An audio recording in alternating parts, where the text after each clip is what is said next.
सुबह से समुद्र के किनारे बैठा पीटर अपनी छोटी छोटी नावों को बेच रहा था। खूब दुकानदारी की। अब शाम का समय होने लगा और आसमान में भी धीरे धीरे गहरे काले बादल छाने लगे थे।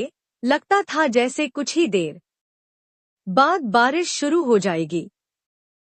पीटर ने जल्दी जल्दी अपने सामने रेत पर पड़ी हुई अपनी नावों को उठा उठाकर टोकरी में रखना आरंभ किया। घर जाने का समय हो गया है, यह सोचकर पीटर का कुत्ता टॉमी, जो थोड़ी दूर पर रेत में लेट रहा था, भागा भागा उसके पास आया और उसका हाथ चाटने लगा।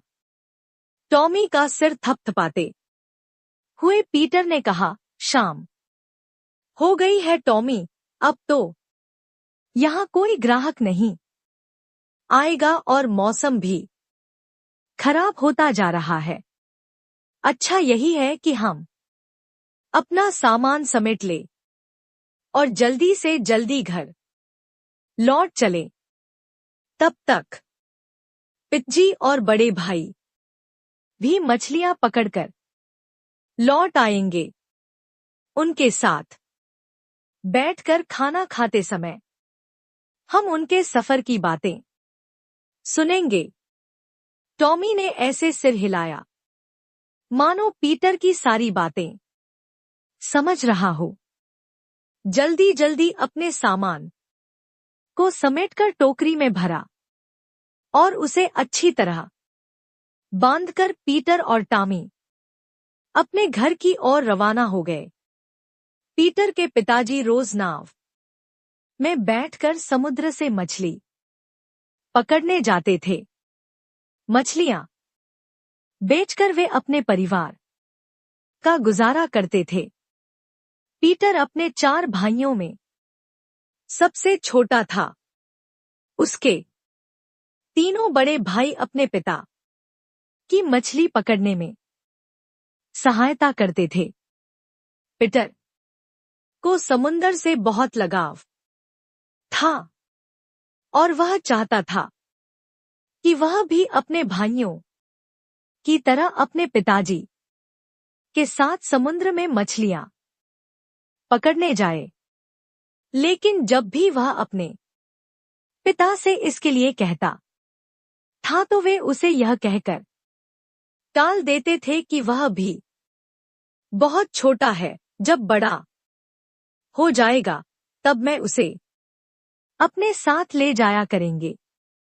पीटर जब अपने घर के पास पहुंचा तो उसे यह देखकर आश्चर्य हुआ कि उसके पिताजी अभी तक घर वापस नहीं लौटे थे। घर के बाहर समुंदर के किनारे अपनी नाव न होने से ही उसने यह अनुमान लगा लिया था। उस समय हल्की हल्की बूंदें पड़ने लगी थी। पीटर तेजी से घर में घुसा। सामान की टोकरी उसने एक तरफ रखी और उसके बाद वह पास में पड़ी एक चारपाई पर लेट गया।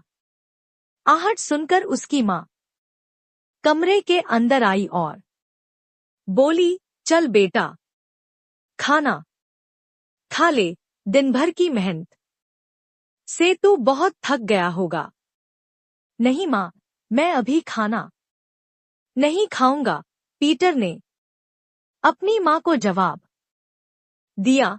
उसकी बात सुनकर माँ अपने कामों में जुट गई।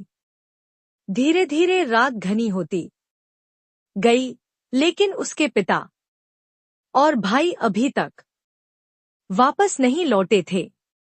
अब पीटर और उसकी माँ को चिंता होने लगी, क्योंकि इससे पहले कभी भी उनके लौटने में इतना समय नहीं लगा था। दरवाजा खोलकर पीटर ने बाहर झांका तो बारिश अभी भी हो रही थी। सभी घरों के सामने छोटी छोटी नाव पीठ के बल लेटी हुई पड़ी थी।